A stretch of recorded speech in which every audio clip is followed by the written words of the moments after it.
And back here on a Saturday night, here on Talk Radio 1210 WPHT. Worldwide, you can listen to Style Club Radio on radio.com.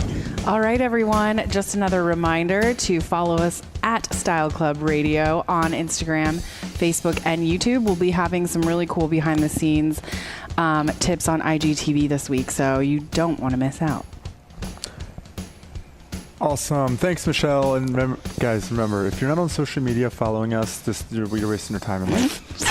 So jump on there, follow us. You could be doing better. You're doing better. So we are actually sitting in, before I introduce it, Steve, his tip of the week, his tip of the week was about repurposing clothing. And I can tell this place has definitely been repurposed and brought back to life. It's an awesome space. It's a great space. Tons of character. Yeah. I redid my own floors, so I know whoever did this put a lot of love into this. The place looks amazing, and without further ado, we want to introduce Alex Garfinkel from Balboa Catering Company. And Alex, welcome. Hi, thanks. Yeah. Thanks for having me. Our pleasure, Alex. And let's let our audience know a little bit about you. I mean, just reading about you, you've done a ton. You've started your career training with some of the biggest names by far in this city, if not the culinary world, I would think.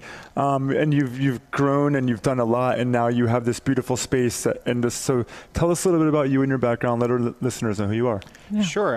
I've been cooking professionally for just about 18 years now, and I've been really lucky, as you said, to work with some amazing chefs, both here in Philly and abroad. And I'm just doing what I love. I was lucky enough to start my business at my parents' house back in 2013. They were kind enough to allow me to do some production there and try to make something of my dreams, so to speak. And I got lucky. I ended up doing the Creed pre-production program for about 50 to 100 people every day for 3 months out of there. My parents were not thrilled. But, it took me about a year to get out of there, and we found our first location in Fishtown back in 2015.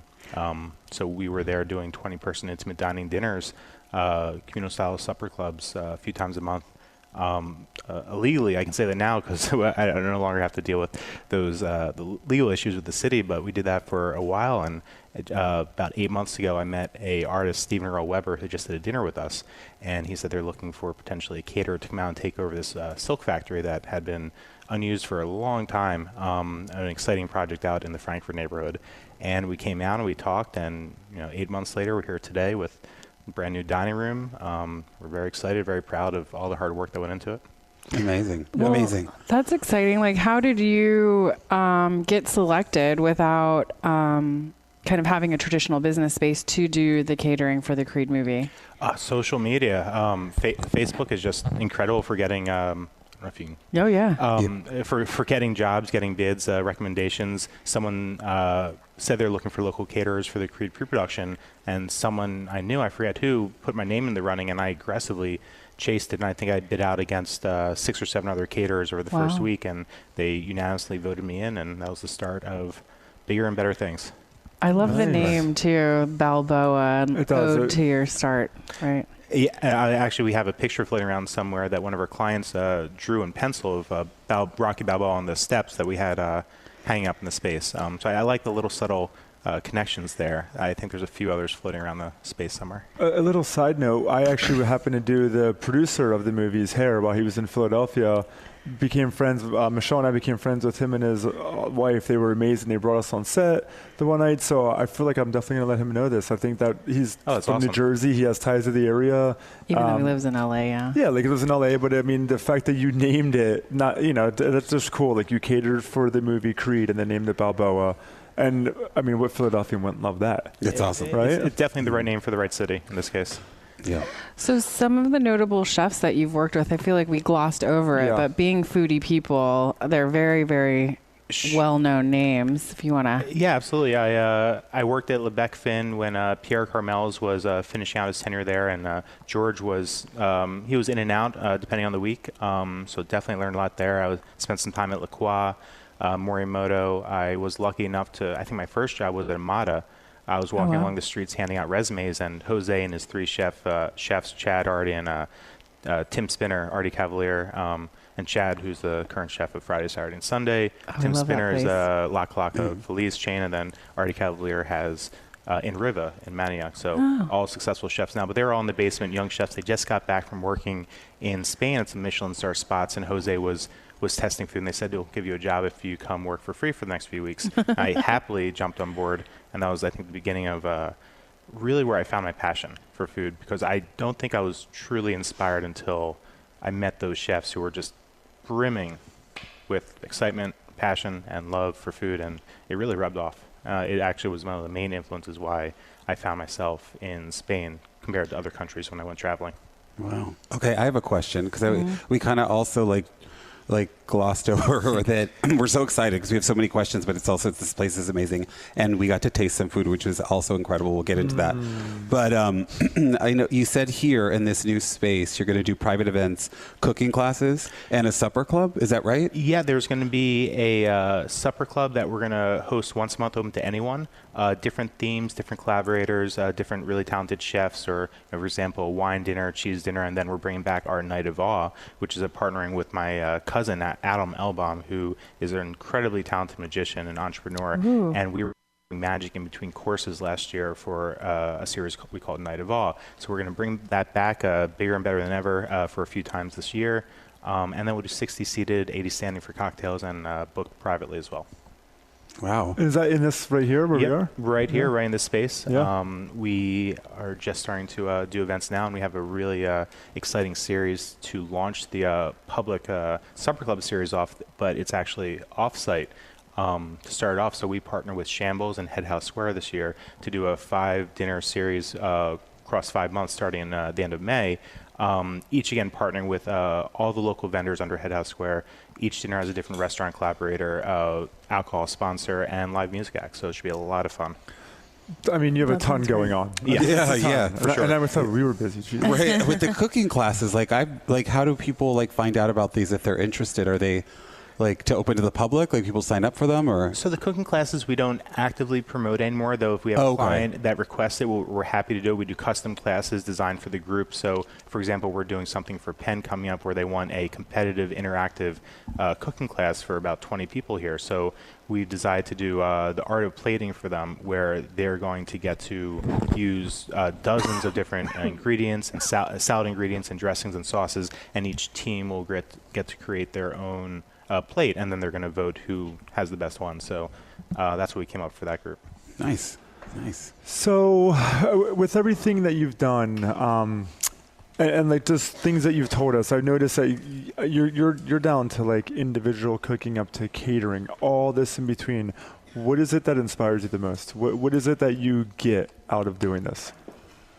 Anyone who is not cooking for a paycheck or just the need for a job, who's doing it and been doing it for a long time, clearly still has passion left and cares about food. And like any chef that goes to work every day and they say, "This is not work. This is fun for me." They're there to have fun. They're there to do what they're passionate about. In this case, is playing with ingredients and creating new combinations that maybe someone has never tried before in that combination. At the end of the day, the way I like to explain it is that we're here to create culinary-driven memories. And we're in the memory game, not the food game, but we use food to get there.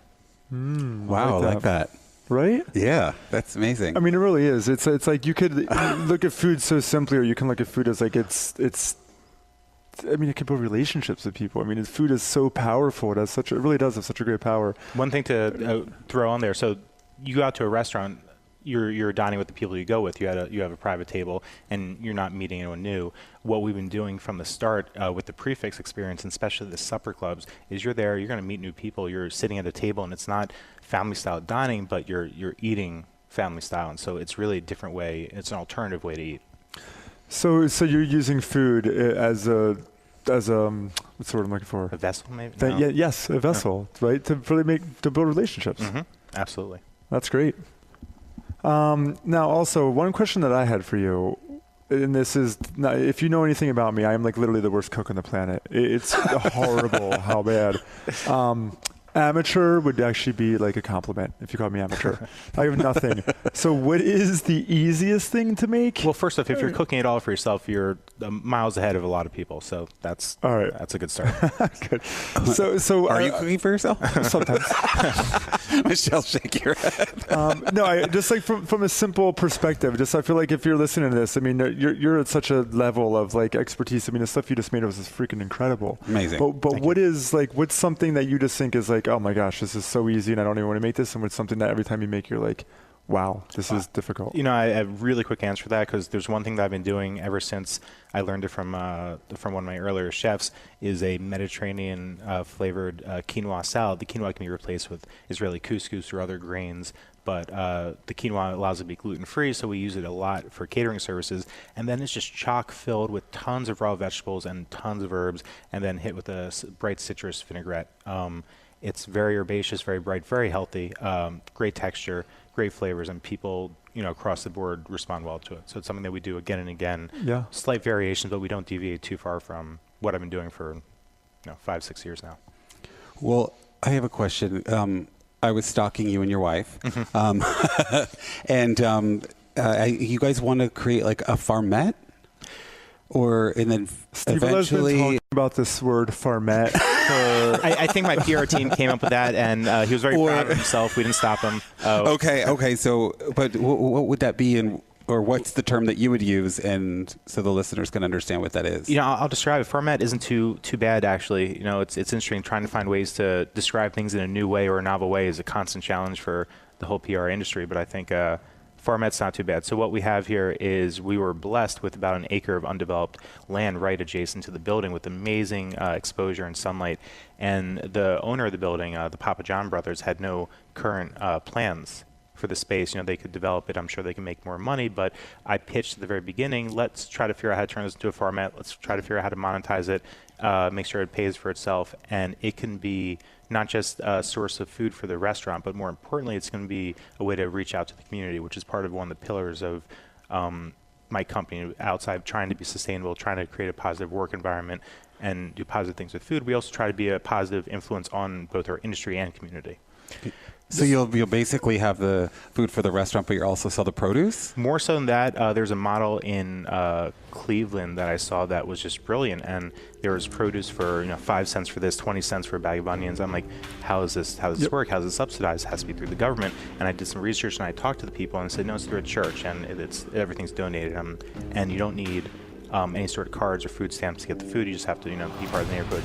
You show up and you get it. Oh, so I want to go way deeper into this after the break. We have way more to talk about. As we go to the break here on Talk Radio 1210 WPHT, and you enjoy the movie clip from Creed, know that our special guest, Alex from Balboa Catering, was a big part of that movie. Back in a moment.